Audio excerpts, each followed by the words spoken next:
तो राजगीर में मलमास मेले की शुरुआत हो गई है। आज मुख्यमंत्री नीतीश कुमार मलमास मेले का उद्घाटन करेंगे। इस दौरान वो सरस्वती घाट का शुभारंभ करेंगे और गंगा महाआरती में शामिल होंगे। ये महाआरती बनारस के गंगा घाट की तर्ज पर आयोजित की जाएगी। ब्रह्मा कोन परिसर में उद्घाटन कार्यक्रम का आयोजन किया गया है। 1 महीने तक चलने वाले इस मेले में खास व्यवस्था की गई है। मेले का आयोजन पर्यटन विभाग की ओर से किया जा रहा है। विभाग ने मेले की पूरी तैयारी की है। सरस्वती घाट को सुंदर बनाने के लिए घाट पर भगवान शिव की एक प्रतिमा भी लगाई गई है। शिव की प्रतिमा के जटा से गंगा के समान जल की धारा बहती है। मलमास मेले में इस बार 4 शाही स्नान होंगे और पहला शाही स्नान 29 जुलाई को एकादशी के दिन होगा।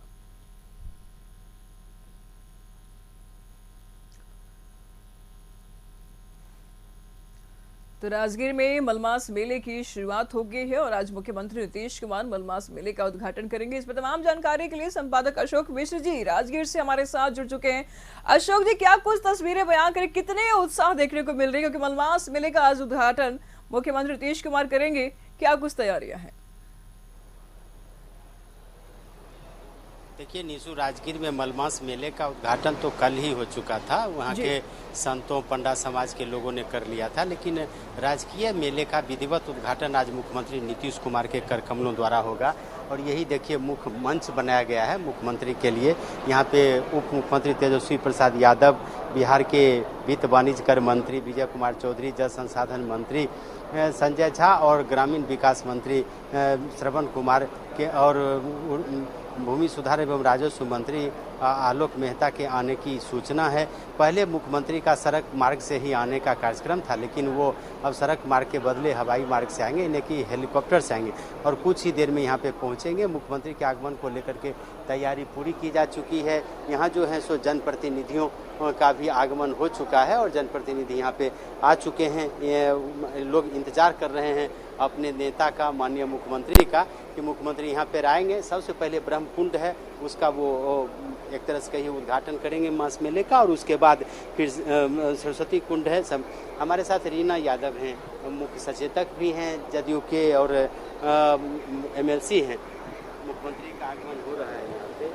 राजगीर की सूरत लगता है बदली है, क्या क्या हुआ है? ये राजगीर एक पर्यटन स्थल के रूप में बहुत ज़्यादा आगे बढ़ रहा है और इसमें पूर्ण रूप से मैं कह सकती हूँ कि हमारे माननीय मुख्यमंत्री जी का पूरा योगदान है। और आज तो हम लोग मलमास मेला के उद्घाटन के लिए यहाँ उपस्थित हुए हैं और माननीय मुख्यमंत्री जी का थोड़ी देर में आगमन हो रहा है, लेकिन इसके अलावा भी राजगीर में बहुत सारे काम हो रहे हैं। आपको पता है, जो सबसे इतिहासकार काम अगर कुछ किया गया है तो मेरे हिसाब से गंगा को पटना से लेकर के राजगीर तक लाने का काम उन्होंने किया है। तो राजगीर तपोभूमि है, यहाँ पे बुद्ध हैं, यहाँ पे जैनियों का भी अपना ये है, अपने आप में इसका एक महत्वपूर्ण योगदान है। और यहाँ के जो राजगीर के जो कुंड हैं उसका भी महत्वपूर्ण योगदान है, इतिहास में वो भी वर्णित है और लोग उसके महात्म्य के लिए भी यहाँ आते हैं। लेकिन जिस तरह से माननीय मुख्यमंत्री जी ने राजगीर का जो है कायाकल्प किया है वो अपने आप में अविस्मरणीय है। एक समय लगता था बीच में कि राजगीर की जो गरिमा थी वो घट रही थी, सब कुछ छिन्न भिन्न था, लेकिन अब तो चाहे घोड़ा कटोरा कहिए, अरण्य स्थल कहिए, फिर यहाँ जो कन्वेंशन हॉल बना है और फिर ये ब्रह्मकुंड और सातों कुंड की जो तस्वीर बदली है, लगता है कि मुख्यमंत्री जी का जो विजन था उसको उन्होंने उतारा है। जी, उन्होंने अपने सपने को साकार करने का काम किया है। आपको मैं बता दूं कि चाइना के बाद जो है एक ब्रूस ब्रिज का जो यहाँ पे हुआ है, जिसे लोग जो है बाहर से भी देखने आ रहे हैं। आपने सही कहा, यहाँ अंतर्राष्ट्रीय स्टेडियम बनने का काम हो रहा है और यहाँ पे बहुत सारे नेचर सफारी, जू सफारी, इस तरह के बहुत सारे कार्यक्रम हुए हैं। घोड़ा कटोरा, बेनूवन, इस सब को बहुत ही ज़्यादा सौंदर्यीकरण किया गया है। और सिर्फ सौंदर्यीकरण ही मैं नहीं कह सकती हूँ, इसकी वजह से यहाँ पर्यटन स्थल के रूप में इसको बनाने का काम हो रहा है और बहुत सारे लोगों को इससे रोजगार भी मिलने का काम हो रहा है। देखिए, तो ये जनप्रतिनिधि है नगर पंचायत के नगर परिषद, आपको ब्रह्मकुंड ले चलते हैं और जहां मुख्यमंत्री आएंगे सबसे पहले उसका उद्घाटन करेंगे, फिर यहां पे लोगों से बातचीत करेंगे, उनका संबोधन होगा और उसके बाद वो सरस्वती कुंड जाएंगे। तो मुख्यमंत्री का आज जो है सो यहाँ पे कार्यक्रम है वो काफ़ी व्यस्त कार्यक्रम है और उस कार्यक्रम में ये कह लीजिए कि यहाँ के जनप्रतिनिधि और अधिकारी इन लोगों का की भागीदारी होगी। और सबसे बड़ी बात यह है कि जो आम धर्मावलंबी हैं, जो आम कह सकते हैं कि जो लोग हैं, जो धार्मिक अनुष्ठान के तहत यहाँ पे आए हैं, तो वो 1 महीने तक यहाँ कल्पवास करेंगे और इस कल्पवास के द्वारा ही वो ईश्वर की आराधना करेंगे। और कहा जाता है निशु की यहाँ पे जो है इसका ऐतिहासिक महत्व है। और सबसे बड़ी बात है यहाँ के, यहाँ पे कहा जाता है कि कल्प मास मेला, जिसको पुरुषोत्तम मास कहा जाता है, उस वक्त में कहा जाता है कि 33 करोड़ देवी देवता यहाँ पे वास करते हैं। और यही वजह है कि 1 महीने तक लोग यहाँ पे रहते हैं और वो आराधना करते हैं, पूजा करते हैं। लेकिन सबसे बड़ी बात यहाँ पे एक बात और है कि ये जो ब्रह्म कुंड, जिसमें मुख्यमंत्री अभी आएंगे, अब से कुछ देर के बाद ही वो उनका पटना से वो निकलेंगे और यहाँ पे आएंगे। इस ब्रह्म कुंड में 7 कुंड हैं और इस 7 कुंड का अपना महत्व है। यानी कि इसमें जो गर्म जल है, उस गर्म जल से कहता है कि लोगों का जो दैहिक दुख है उसका भी निवारण होता है। यानी कि इस गर्म जल के पीने से पेट की जो बीमारियां हैं वो तो दूर होती ही हैं और खास करके चर्म रोगों से मुक्ति मिलती है। देखिए ये 7 कुंड है, सप्त कुंड इसे कहा जाता है और ये सप्त ऋषियों के नाम पर है और ये भारद्वाज मुनि के नाम पर है। ये पहला कुंड है और देखिए इसमें गर्म जल निकल रहा है। खास करके सर्दी के मौसम में, ठंड के महीने में इसका विशेष महत्व है और इसका जल बिल्कुल निर्मल है। देखिए किस तरह से एकदम स्वच्छ जल है इसका। इसी तरह से 7 कुंड है, ये भारद्वाज मुनि के नाम पर है, यहाँ पे विश्वामित्र मुनि के नाम पर है और 7 कुंड से जल का जो प्रवाह है वो निरंतर होते रहता है। पहाड़ है यहाँ पे, कहता है कि राजगीर वादियों की जगह है, यहाँ पे पहाड़ है, पर्वत है और उसके पर्वत से निरंतर गर्म जल का निकलना अपने आप में काफी महत्वपूर्ण है। और कहा जाता है कि इसके सेवन करने से जो आप ये कह सकते हैं कि जो शारीरिक बीमारियां हैं वो बीमारियां भी सारी की सारी दूर हो जाती है। देखिए मुख्यमंत्री यहाँ पे आएंगे और पूजा अर्चना करेंगे। यही ब्रह्म कुंड है और ये इस ब्रह्म कुंड में सैकड़ों लोग एक साथ स्नान करते हैं और खास करके इसकी जो खासियत है कि इसमें भी गर्म जल का प्रवाह जो है सो वो निरंतर होते रहता है। और इस की एक सबसे बड़ी खास बात है कि शारीरिक जो भी चर्म रोग वगैरह है उसका उस रोग से लोगों का निवारण होता है। कहा जाता है कि पहले के जमाने में जो कुष्ठ रोग जिसे आप कहते हैं, तो कुष्ठ रोग की बीमारी जब दूर नहीं होती थी तो लोग उन्हें वैद्य सलाह देते थे कि आप राजगीर जाइए और राजगीर जा करके आप वहाँ पे वास कीजिए तो फिर आपकी बीमारी छूट जाएगी इस कुंड में स्नान करने से। देखिए ये वशिष्ठ मुनि के नाम पर ये कुंड है और चूंकि हम इसका जल इसलिए पी करके अपने दर्शकों को दिखा रहे हैं कि पहाड़ से जो ये जल निकल रहा है वो बिल्कुल स्वच्छ है, गर्म है।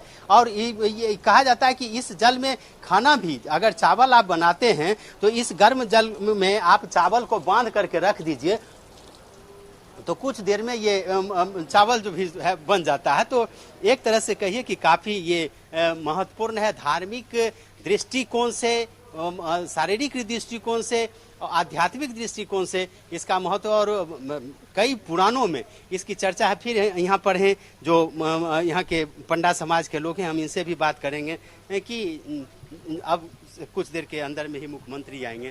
क्या लगता है सारी तैयारी आप लोगों ने पूरी कर ली है? क्या क्या कराएंगे मुख्यमंत्री जी को आप? अभी हमारे मुख्यमंत्री जी बहुत ही कम समय में आएंगे। हम लोग सुबह से ही इनकी तैयारी में लगे हुए हैं क्योंकि मेले का उद्घाटन तो कल हो चुका था, लेकिन आज माननीय मुख्यमंत्री जी के द्वारा पुनः मेले का उद्घाटन होगा। और पूजा में जो वैदिक पद्धति है, वैदिक पद्धति के द्वारा मुख्यमंत्री जी भगवान गणपति को स्मरण करते हुए सभी यहाँ के देवताओं को स्मरण करेंगे और पूजन करेंगे। और ये पूजा जो कहा गया है, ये पूजा हमारे मुख्यमंत्री जी हमारे बिहार प्रदेश ही नहीं, हमारे समस्त देशवासियों के कल्याण के लिए कर रहे हैं। सर्वे भवन्तु सुखिनः, सर्वे सन्तु निरामया, सर्वे भद्राणि पश्यन्तु माँ कश्चित् दुःख भाग् भवेत्। ऐसा कामना से हम लोग ब्राह्मण माननीय मुख्यमंत्री जी को पूजन करवाएंगे और निश्चित ही हमें आशा नहीं, पूर्ण विश्वास है इस पूजन के द्वारा समस्त विश्व में कल्याण हो, समस्त लोग का जो भी कामना हो परिपूर्ण हो। लेकिन राजगीर में मले मास में ही, जिसको पुरुषोत्तम मास आप लोग कहते हैं, उसमें ही क्यों धार्मिक अनुष्ठान किए जाते हैं? इसकी वजह क्या है? इसमें बिल्कुल जैसे कि मैंने बताया कि मासों में उत्तम मास, पुरुषोत्तम मास, अन्य महीनों से, अन्य दिनों से दुगना फल प्राप्त होता है इस मास में। इस मास में जितने पुण्य होते हैं वो क्षय नहीं होते, बर्बाद नहीं होते, बिल्कुल अटल हो जाते हैं। इसलिए पुरुषोत्तम मास भगवान राम अपना नाम दे दिया है। इसे जो भी पुण्य करें इसकी पुण्य पूर्ण फल प्राप्त होता है। इसलिए लोग फिर कहा जाता है कि इसका पानी भी काफी बेहतर माना जाता है। बिल्कुल बिल्कुल बिल्कुल, इसको हर दृष्टिकोण से जैसा आपने बताया कि पहले शारीरिक का और धर्म में सप्तऋषियों का जल, ये सब उद्घोषण यानी कहने मतलब शरीर का कष्ट दूर होना, पापों का नष्ट हो जाना। सप्त जन्म कृतम पापम, 7 जन्मों का पाप धुल जाता है सब धर्म स्नान करने से। तो निशु, आपने देखा कि क्या महत्व है। हमारे साथ हमारे स्थानीय नालंदा के संवाददाता भी हैं, हम इनसे भी बात करेंगे। आप लगातार राजगीर आते रहे हैं, कवर करते रहे हैं, क्या यहाँ की महत्ता क्या है, क्या क्या चीज है यहाँ, अगर टूरिस्ट दृष्टिकोण से भी कहें तो क्या क्या चीज यहाँ देखने लगे? देखिए, राजगीर जो है धार्मिक और पर्यटन दोनों दृष्टिकोण से काफी महत्वपूर्ण माना जाता है। यहाँ पर सभी धर्मों का संगम है और यहाँ पर सप्तधारा है, ब्रह्म कुंड है और इसके अलावा गुरु नानक कुंड भी बनाया गया है। मुस्लिम लोगों के लिए भी यहाँ पर कुंड बनाया गया। तो कुल मिलाकर माने तो सभी धर्मों का संगम माना जाता है। खास के बिहार के मुख्यमंत्री नीतीश कुमार जब से गद्दी पर बैठे हैं, इस इलाके के विकास में कोई कसर नहीं छोड़े हैं। और इस बार जो मलमास मेला है उसको राजकीय मेला का दर्जा मिला हुआ था, जिसके कारण यहाँ पर भव्य मेला का आयोजन किया गया। पहली बार यहाँ पर टेंट सिटी का निर्माण कराया गया, सस्ती रोटी की दुकान खोली गई है, जो भी बाहर से पर्यटक आए उनके लिए पीने के लिए शुद्ध गंगा जल की व्यवस्था की गई है। तो कुल मिलाकर माना जाए कि राजगीर जो है पर्यटन के दृष्टिकोण से और धार्मिक दृष्टिकोण से, दोनों दृष्टिकोण से काफी महत्वपूर्ण जगह है। तो निशु, जैसा कि देखा, और देखिए इसकी जो खूबसूरती क्या है, जरा हम अपने कैमरामैन को कहेंगे कि देखिए इस परिसर को दिखाएं कि कितना खूबसूरत ये परिसर है। और कहीं न कहीं मुख्यमंत्री नीतीश कुमार का जो विजन है, उस विजन को उन्होंने यहाँ पे जमीन पे उतारा है। और अब से कुछ देर के बाद ही वो यहाँ पे पहुँचेंगे, यहाँ पे उनका आगमन होगा और विधिवत जो है सो पूजा अर्चना की जाएगी। देखिए, पूजा की पूरी तैयारी की जा चुकी है। सीएम नीतीश का अब आगमन कुछ ही देर में होने वाला है। कुछ देर में भी माननीय मुख्यमंत्री यहाँ पे पहुँचेंगे और फिर यहाँ पे विधिवत वो पूजन करेंगे और विधिवत मेले का उद्घाटन होगा। तो ये अब कह सकते हैं कि वो वक्त आ गया है जो मुख्यमंत्री इसका विधिवत उद्घाटन करेंगे और इसके लिए पूरी तैयारी की जा चुकी है। मुख्यमंत्री समेत जो और भी वीआईपी आएंगे उनको वो यहाँ पे पहुँचेंगे और फिर पूजा अर्चना करके इसका विधिवत उद्घाटन होगा। निशु जी, बहुत ही मनमोहक तस्वीर है अशोक जी। अब पूरी तैयारियां फिलहाल हो चुकी है राजगीर में, बस अब देरी है तो सिर्फ और सिर्फ सीएम के आगमन को। शुक्रिया अशोक जी आपका इन तमाम जानकारियों के लिए।